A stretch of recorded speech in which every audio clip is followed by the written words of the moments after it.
Well, now that Emma Raducanu doesn't seem to be playing tennis anymore after beating Leila Fernandez, yeah, whoever she is. Let's find out Leila Fernandez. Hold on. All right, Emma's now world number 214, and she beat Leila Fernandez in the US Open final last year, and she is now 74. So, I mean, now she's been reincarnated as somebody who say that girls don't need men. Revised fairy tales. A reimagining of a classic fairy tale that writes out. I mean, you know, these fairy tales were written by men. So if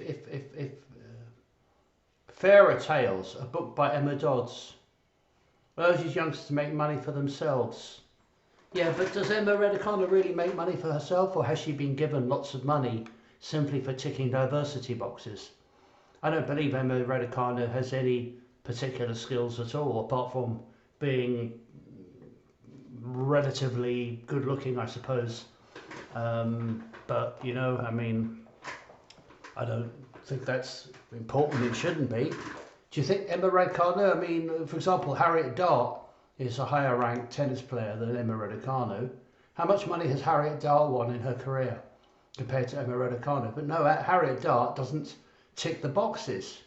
Raducanu got incredibly lucky to win a competition. She managed to win several games in a row.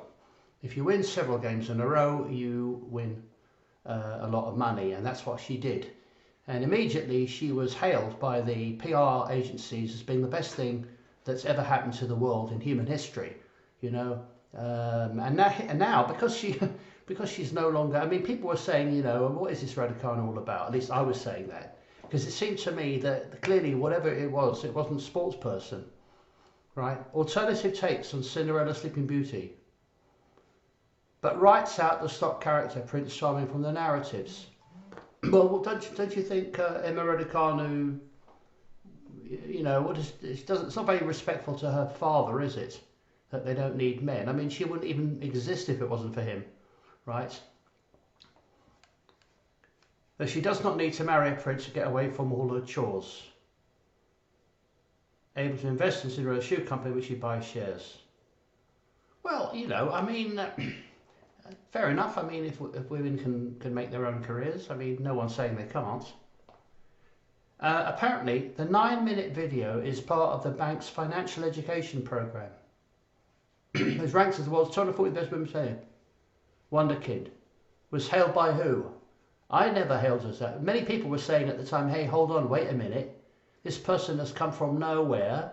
Let's see how she progresses before we start giving her all this money and all these honours.